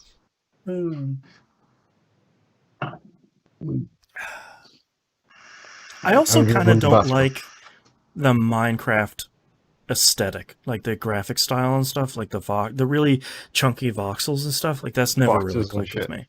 Yeah, it's a good looking game. Like, it really good, crazy lighting stuff, like the stuff that Minecraft's been doing really well. But a lot of people were bummed because you can't destroy anything in the world, basically. It's really weird, because I can understand why they don't want you, like, destroying the entire level, but a lot of the times you, like, go into a town and there'll be a bunch of barrels and boxes around, and it's a loot game, so I kind of want to break all of them to see if stuff comes out of them, and you can't break anything in the level, not even barrels and crates and boxes and stuff. That to me is, like, the frustrating part. And my son is saving up his allowance to buy this game, and my wife wants to buy another PS4 controller so that all four of us can play it. Right. Until I told her how much PS4 controllers were. The game is $20, but the controller, that's the problem. The prices are probably reversed for what people think, where it's like, new game is $60, controller's $20, right? It's like, no. I was even thinking of picking up just like one of those wired controllers. Yeah, like a third-party wired one. Yeah, but I walked into 3 different stores, and everything video game related accessory is sold out everywhere. Yep. So and it's going on Amazon. It's like, here's a brand new controller for $180. It's yeah. Like, fuck. Oh, screw you. I'll wait. God. Yeah. But, yeah, as someone who has really bad left Joy-Con drift on their Switch right now, that's really frustrating. Because I'd be happy to spend a little bit of money to get new ones, because I don't think Nintendo's opened up their repair facility yet, so I can't send them off to be fixed, and I can't buy new ones. And I keep dying in the Binding of Isaac, which is really frustrating because I'm better than that. Not much better, but I'm a little better than that. I have to keep recalibrating my left Joy-Con probably every other time that I play it. I should try doing that again. That fixed it for a little bit. Yeah, usually I get about a good solid week out of it before I start getting any kind of drift again. Yeah. And it's just the left one. The right one's completely fine. Yeah. My Elite 2 is drifting. No. Oh, Jesus. See, to me, that's way worse. Because it's like, it's such a boutique product. Like, the Switch is frustrating enough, but, like, there's obviously, like, a bad run, and, you know, I have a launch version, so... But the Elite drifting, like, to me, that really sucks. It does, because it's marketed as the pro get good controller. Right. And you're spending how much are they now? $200? $180. Yeah. God, that's so much. Damn Triple near the console. $200 on a fucking controller, and it has drift already. Screw you. Which I got it as soon as it came out, essentially, as well. Skewed One chat says, we all swing those sticks hard. That's right. I do. A lot of spinning around in RPGs to start random encounters. That's actually what started it for me when I was playing Octopath Traveler, and I was just sitting there spinning around to get the encounter rate up. And your Switch is like, come on, man. You're killing me here. This isn't Mario Party 1. Oh, man. All right, let me know when you guys are ready to wrap this up. Let me just do a cat check, because I know she just came back in. A lot of questions this week. Did you guys missed the part where my wife came in so she could feed Louise? If we run long, I might scoot some of these questions to next week. I'm good. Okay. Finding random bits of trash. My wife is like completely taken over my office things when she's working from home. Oh, yeah. So like this side of my desk is all her work stuff, and she's pretty much taken over all the way up to my monitor. Right. So it's like I've just got shit everywhere over here. Yeah. That explains where the cat tree went. Yeah, I had to move that because Vivian would want to crawl on the desk, which was fine when there was nothing there, so I could just sit here and pet her while I was using the computer. Doesn't work for my wife at all. When she's there's like a the work keyboard. laptop. Yeah. Yeah. All right. Starting in 3, 2, 1. Let's talk releases for the week of June 8th, 2020. Project Warlock comes out PS4, Switch, and Xbox One. Staggered release throughout the week. I hadn't heard about this game until it came up in the releases list, and this game looks pretty cool. I've attached a trailer there for both of you guys in the show notes. This looks very much like an old build engine game where it's like that 2D first person shooter, like your character swaying side to side as you're attacking. Like it looks pretty cool. And unlike Is it a roguelike? I don't believe so. I think it's just like a level based first person shooter. And I'm hoping that unlike other recently released build engine games, it's not run by monsters. So Project Warlock seems pretty cool. I meant to look up how much it is, and I didn't, but it's coming out on the 3 main platforms sort of throughout the week. Go check it out. Go check out the trailer. And Speaking of Ys games, Ys Memories of Celceta, I'm going to assume is how that's pronounced. Yeah. Comes out on the PS4. This came out on the Vita 7 years ago? 6 games? A long time ago. Yeah, came out a real long time ago. It's out on PS4 now. So if you haven't picked that one up yet, it's here on PS4 now. It's a really great game. Oh, yeah? They use the Ys 8 engine to up-res everything, so it looks good, and it is one of the better stories in the Ys Chronicles. So, nice. It's the NIMP seal of approval. Yeah. There you go. Let's move on to news stories. Kingdoms of Amalur Re-Reckoning has been announced, which is one of the best / worst titles. It's another Number one. Yeah. THQ Nordic, thank you very much for continuing your rebranding of re-releases in a stupid way. Yeah. Number two. Yes. Why? Why call it Re-Reckoning? No, why release it? Because my wife is hella excited for it to be re-released. That's why. I would love to play this game. I would genuinely love to play this game right now. I am disheartened by the fact that this is an IP that was picked up on basically a bargain basement sale. Yeah. And none of the studio who didn't get their last two paychecks with the company are going to get any money from this. Let's face it, they're not. Yeah, I don't know whatever happened, because I know that lawsuit was closed, and I don't remember what the eventual outcome of that was. I don't think anything was ever released. I think everything was sealed. Yeah, I think it was. Yeah, Mm-hmm. I don't remember. But anyway, Kingdoms of Amalur, they say it's remastered with stunning visuals and refined gameplay, which I'm not sure what that means, but maybe that just means they're going to smooth the edges. It's going to be Kingdoms of Amalur and all the DLC. Coming out for $40 on PS4 and Xbox One. Rumored release date is August 18th, but THQ Nordic hasn't announced anything. So if you're like me and you played a bunch of Kingdoms of Amalur and made almost zero progress in it, now you can pick up the brand new version and probably do the same thing again, because that game is stupid big. Yeah, you want to talk about a quest log? Oh, God, yeah. I just there's so much stuff. I played that thing for 50 or 60 hours, and I think I only got to the 4th area, and I was like, please, there's too much here. Please. This was one of the few games that my wife went all in on the Nice. PS3, and yeah. God, I don't know how she did it. Well, now she can get the $120 collector's edition that comes with some statue, probably. Who knows? Yeah. Next news story here, sort of coming back to the EA smart delivery issue with Madden 2020. They have finally... complained. Yeah, they have finally... Because people complained enough, they finally did the right thing. You're going to be able to upgrade... use smart delivery for Madden 2020 from Xbox One to Series X until Madden 21 comes out. I feel like that's a fine compromise, as opposed to get in, blink and you'll miss it, and then whatever.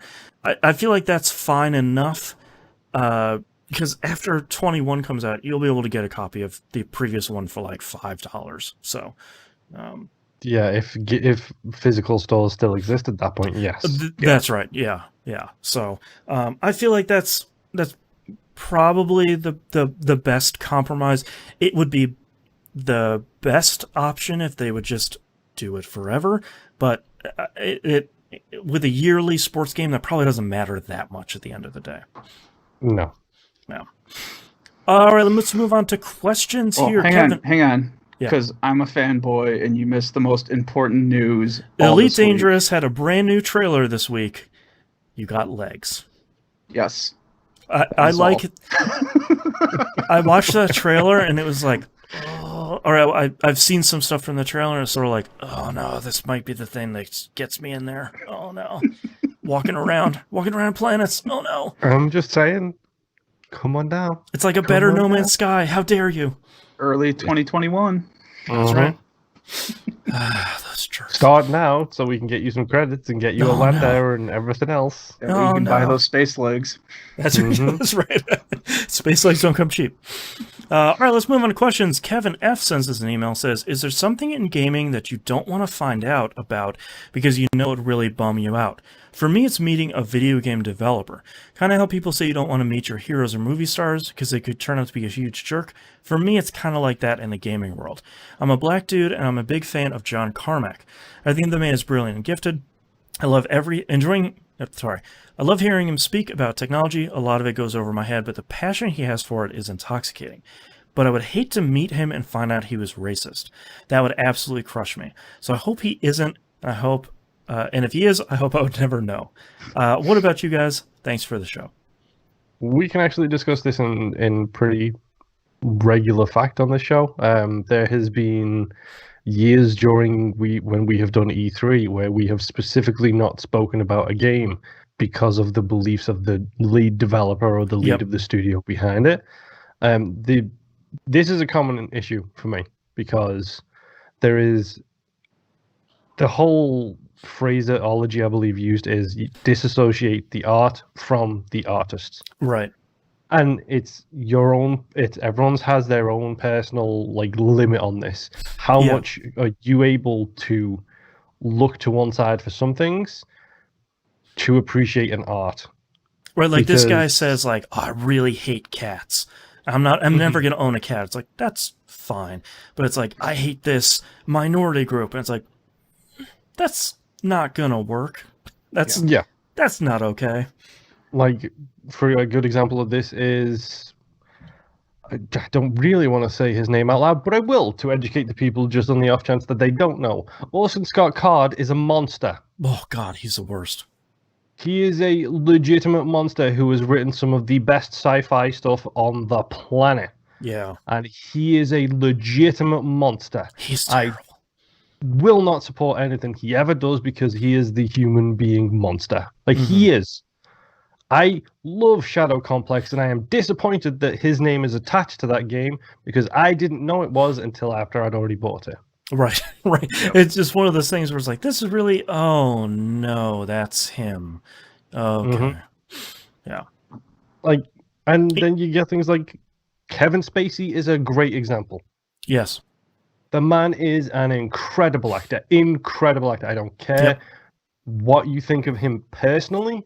The man is a genius actor. He is taken performances and elevated them to a whole different level. And guess what? He's a monster. So I cannot enjoy his films the way I used to be able to. Right. Baby Driver is a lesser movie because he is in that movie. Right.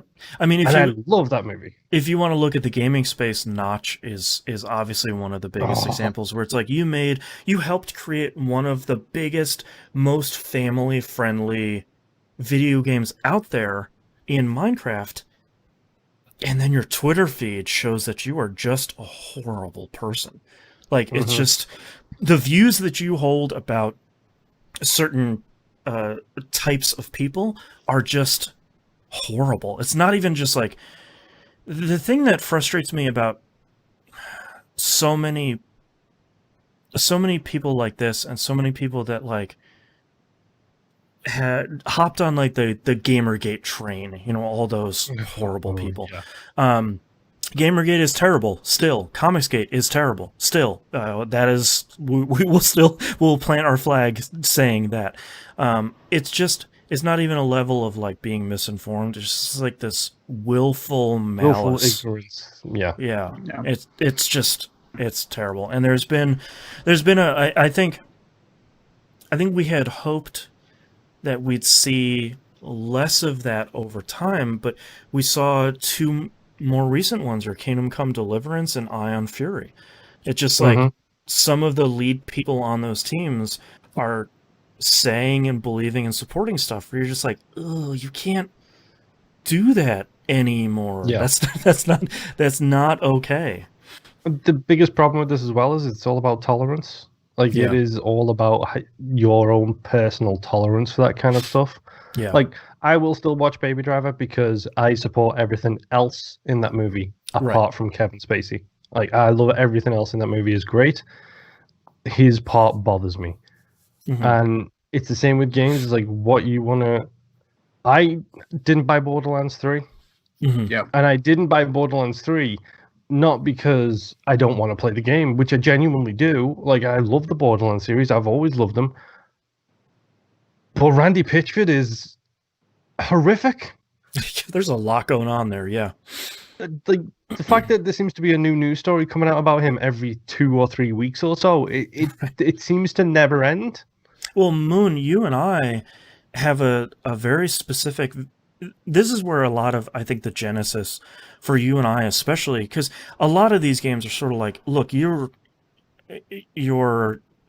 I'll call them alt-right, call them Nazis, whatever. You're terrible. You're getting mad at Wolfenstein 2 saying, kill Nazis. So that should tell you something about yourself. Yeah.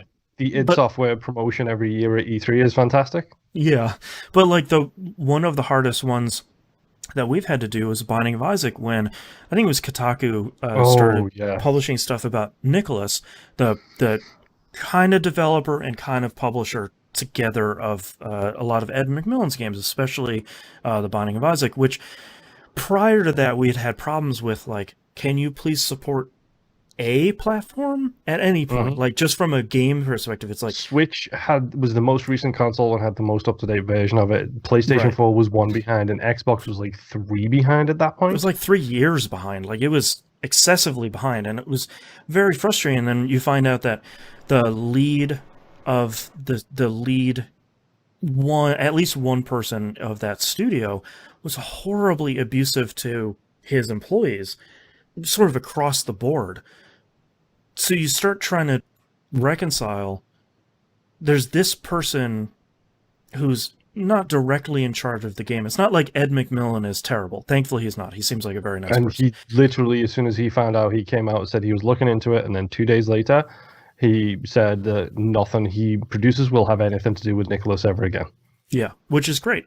It would be a lot easier if, like, Ed McMillan is terrible. It's like, I won't support any of his games, because it's usually like him and maybe 1 or 2 other people. But how do you... And the same question can be posed about Gearbox. How comfortable are you personally with, I don't want to support this thing because there's maybe 1 or 2 people that are bad, but the other people that work for the company are probably fine or don't agree with this thing and maybe support it for that? We obviously don't have the answers for that, because that's up to the question at large. I mean, the individual. Yeah, it's your own personal tolerance level. Yeah, and some things, as much as I hate to admit this, sometimes I have picked up a game despite knowing, or read a book or watched a movie with people in it, despite knowing that there are problematic things on it. Sure. And so it's not so much about supporting or not supporting that one particular person or that one particular aspect. Sometimes, yes, I put my line in the sand and say, I will not buy Borderlands 3 because Randy this Pitchford is too far. a beast. Yeah. But then there's other times where it's like, I want to support this because it looks cool. It looks like it's something I want to do. And also, it's not the only person. Like, you can justify it any which way you need to do whatever you need to do. If it helps, everything I've ever heard about John Carmack has been nothing but, like, top of the barrel. Like, the guy seems genuinely amazing. A weird but good guy. Yes. Yeah. Very much us of that age before we became that age. Right. Well, and there's to me, there's also, like, it's one thing for, let's say, in a fictitious studio, that the lead person of the studio has done something terrible for so long, but sort of in secret. And when the studio found out, they said, all right, we're drawing a line in the sand. They no longer work for us or with us. We do not condone this. This is unacceptable in no uncertain terms. It's like, all right, I feel like that has reconciled that situation. You know, that for me sort of smooths it over, but it's tough. I mean, it's really hard. It sometimes makes it better when you have a more direct connection to some of these people, like Ed McMillan on Twitter. It's like, you can ask him a question where it's like, hey man, how's Bumbo going? And he's like, oh, sorry, I forgot to talk about that. I just moved it over to another development team. They're working on it, but it's going to be delayed. It's like, oh, cool. I didn't think he'd respond to me, just regular person on the street. Send him photos of your cats. Yeah, he loves them. But then sometimes you get the don't meet your hero moments where it's like, oh, that's not the take you can have right now. Yeah. Well, and honestly, as much as what's going on in the world right now, I feel that a lot of places should be more open, and you should know a lot more about what's going on, even if it does bum you out, because if you don't know what's happening, it's probably going to continue to happen. It's not going to change until somebody steps up, something else happens. Right. Like I also didn't buy Borderlands 3 because Randy Pitchford's a douche. And I've been hearing, I had heard and read up that the working conditions for those studios is garbage. Right. And I've worked production jobs like 90% of my life, and those are garbage. You got people who are expecting you to work 60, 70 hours a week, 7 days a week. You're getting paid jack. You can't take vacation because they need you there. You call in sick one time, you're getting written up. So it's like, those aren't places that I want to support. You don't live to work. This is a job. You should be treated accordingly. And that's not going to change if nobody knows about it. One of my favorite things lately has been Bungie has been really aggressive pushing back on crunch and saying, like, we don't crunch. And, like, you can talk to any of our staff members. We don't. Like, we're 40 hours, clock in, clock out. And however that affects our product, that's fine, because we're investing in our people. And it's been really funny to watch gamers reply and be like, but, wait, that's what I wanted, but now I get less game, but that's good for people. But, it's like, yes, that's okay. Congratulations, you entitled person. Stop complaining now. That's a good thing if employees aren't being worked into the ground just to get 2 more weapons in a game. Like, that's never okay. Here's a random fun Randy Pitchford Borderlands thing, by the way. The original voice of Claptrap was a gentleman called David Eddings. Yes. Who is actually the cousin of David Eddings. Oh, the who we author? Talked about in the pre-show. Interesting. So, just so you know, that's a really stupid fun fact for you there. Yeah. But I mean, it's tough. It is very, very tough.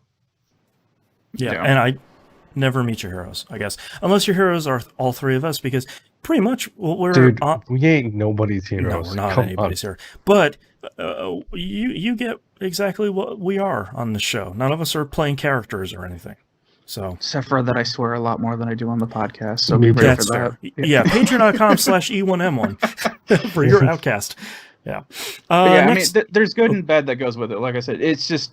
It sucks to find out that this is happening in any industry or in anything in the world, but it's not going to change until we see it and we can rectify it. And then, like, so the masses can say, like, this is not acceptable. Like, this is not okay. You need to address this somehow. And that's a good point. I will play a Riot game when I get an up-to-date comprehensive report on what their current state of their company is like after everything that happened over the last few years. I'm impressed with both of them and Rockstar. Some stuff coming out of both of those. Rockstar's because Hauser left. Come on, we all know that's because that's Hauser a good benefit. 100% that's because Hauser's gone. Stuff coming out of both of those studios is like, we are making material changes to these issues. They're going to take some time, but we're committed to making the changes, and then they actually do it, which is really great. Next email here is from Nick R. It says, hello, fellas, writing in about trophies/achievements. Oh, yeah, hello. Here we go. Hello there. A lot of people have been talking about Bloodborne again, like the Nimp. So I got the itch to get back into it. I was 1 trophy away from the platinum. It was the longest grind to get it. There are areas called Chalice Dungeons, and you have to go through at least 7 different ones. They also have different layers from 3 to 5 deep. Each layer has a boss from the main game that has to be beaten. Some of the dungeons are cursed, and you only have half of your health, so it's been grind for sure. Yikes. I can finally say that after 5 years, I got the platinum. One of the trophies I'm most proud I collected, so that got me in wanting to get more. So I went and got the platinum for Dark Souls Remaster. Jeez. I've double plats for that game. I also got the platinum in MLB The Show 20. That's my first in baseball games. I love getting a non-physical item that cannot be held and means nothing in the end. Trophies and achievements can help me try and see the game at its full potential and play it different ways. I know this email will resonate with the group. Thanks for hearing me out. Nimp, if you need assistance with Bloodborne, hit me up. I already have enough people trying to screw me over, Nick. But thank Okay. you. Wait a minute. Yeah, I think we've talked about this probably for the entirety of the show, but yeah, when there's those set of trophies that are achievements that make you do cool, non-grindy stuff in the game to kind of see the entirety of the game, that feels really great. Yeah, that and a good challenge one. Like I Yeah. love a good challenge achievement. Not a grindy one, Dead by Daylight. I'm looking at you, but a Like 2 challenge Point one. Hospitals, like get all of the stars in the game. Okay, Yep. cool. Like that's Batman Arkham Asylums get 3 stars in every combat encounter. Yeah. That's a challenge. Yeah. Like, oh, that's a challenge. I Yeah. don't care enough about trophies or achievements. Like, Of if I course you don't. really, really like a game, I'll do it. Like Spider-Man, I think may have been the last game that I platinumed. Yeah.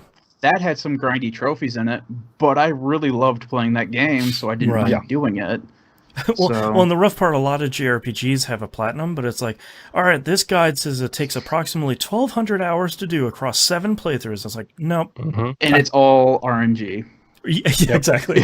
It's all RNG, and they have a 0.01% chance to drop. Let's go. Yep. It's like, oh, Why did I get the full 1K in Eternal Sonata? Someone remind me why I did that again. Because that game is good. Sucks. The The full game 1K is good. The Yeah. achievements The suck. full 1K Yes. sucks, but like, yeah, the game is real good. Yeah, I don't know. I just for a game I really love, there's something about like capping it off with the platinum or the 1,000 gamer score, where it's like, all right, I've wrung every little bit of enjoyment I could out of that game, and now I'm done, and I kind of ended on a high note. Mm-hmm. Yeah. Yeah. I love Watch Call as well. I just love seeing my little stupid number go up. I hate the PlayStation levels. Let's get that out the way first and foremost. Oh, the levels have got it. I wish levels would go with PS5. They don't mean anything. Like it doesn't matter if you're level 17 and your friend is 15. Like that, it just drives me nuts. Because like people like try to do all the math. Where it's like, all right, 1 gold is worth 3 silvers, but it's worth 15 bronzes. It's like, oh god, who cares? Yeah. Yep. Yeah. Yeah. I love the actual gamer score. I'm so close to 500,000. Like it's unbelievable at this point. I'm like 15K away from 500,000. Man. Maybe I should try and hit that like number. 70,000. I'm surprised that Microsoft doesn't sell T-shirts or something. Like that seems to be the big thing where it's like, you got 500,000 gamer score, now you can go buy this T-shirt that has like your gamer tag on it and has like the date you got 500,000 on or something. Like that'd be kind of cool. Or do the Bungie pins thing. Yeah, like now you have your 500,000 pin. My favorite one would be, this is your 500,000 pin, and it says the name of the last achievement you got on it.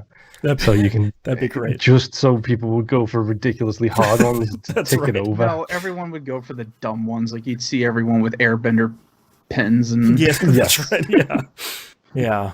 To you, it was a Tuesday. I would love a pin for some of the games that I've gotten trophies for, where they're like less than a percentage. Yeah, Those like would the be Binding fun of pins Isaac to pin. Yeah. Yep. Like a lot of the JRPG ones that I have, I'm already getting into the territory with Bloodborne that a lot of the trophies I have are less than 30% now.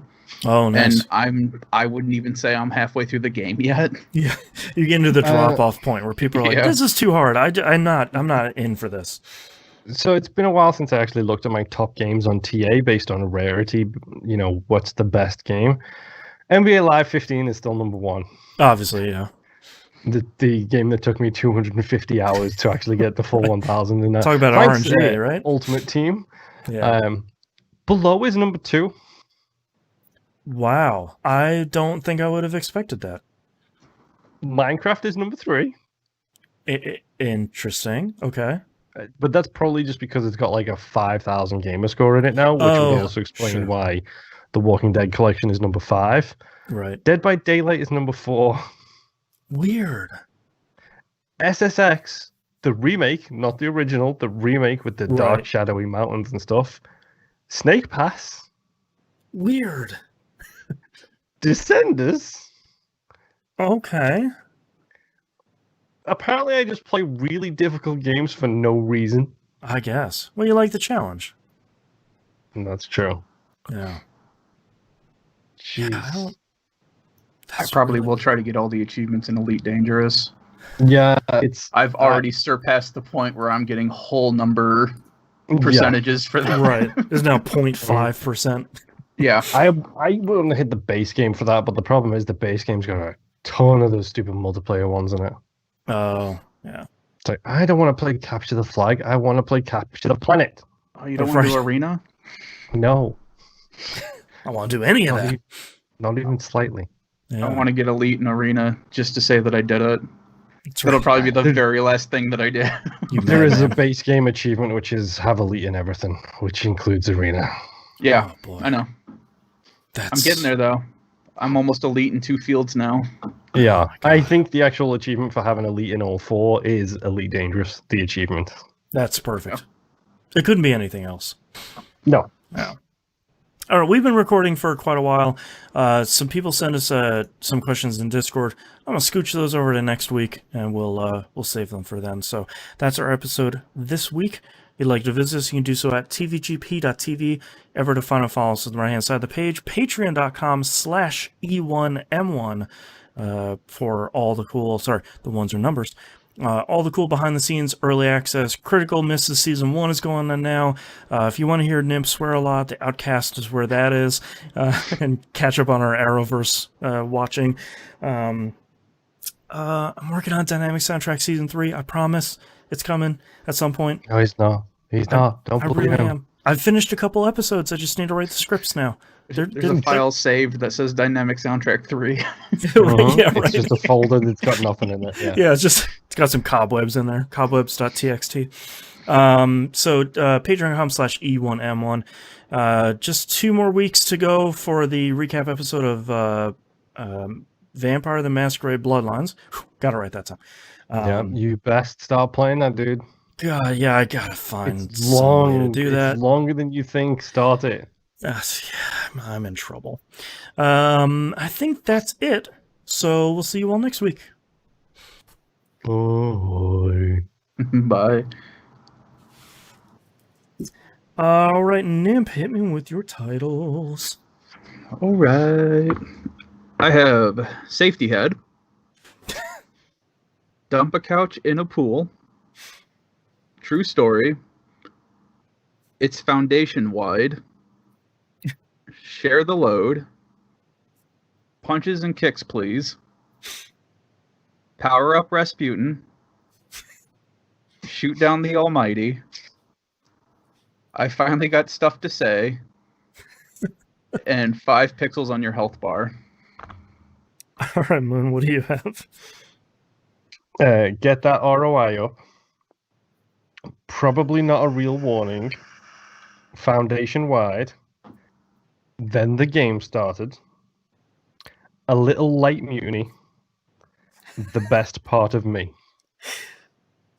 A little light mutiny. I forgot about that. I have Get Out of Here, Future Ghost. I forgot about that. How did I not write that down? It's really good. I'm really feeling the bloodlust.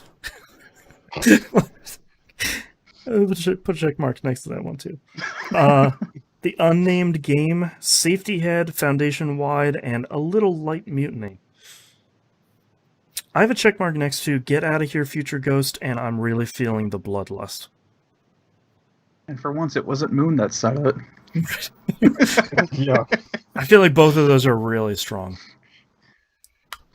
I think it honestly for me it's between what was the first one you said? Get Out of Here, Future Ghost. That and A Little Light Mutiny are the two that I think A Little Light Mutiny's got a nice flow to it. Yeah, that one's good too. Nimp, what are you feeling? Feeling bloodlust and A Little Light Mutiny. That's a good Just afternoon. to be different, yeah. I feel like A Little Light Mutiny is probably our winner then, because I feel like that's the one that's clicked with all 3 of us. Okay. Yep. Okay. Sounds like a plan. Don't get me wrong, Circled? I really like Get Out of Here, Future Ghost, but I also like True Story, mostly because I just said it in the True Story voice. Yeah, and the True Story song As an voice. Englishman who didn't have any reference to that at all, I feel like I Right. did a good pop culture absorption of that. I had Right. completely forgotten why I'd written it down until you mentioned that you said it in a voice. I'm like, that's right. Right. Mhm. Yeah, Because put as the I was little reading note it, it was like, symbols why? next to it. Yeah, I'm like, why did I Yeah. write True Story? Right. Yep. All right. Let me know whenever you guys are ready. Kind of, yeah, sure, why not? Hmm.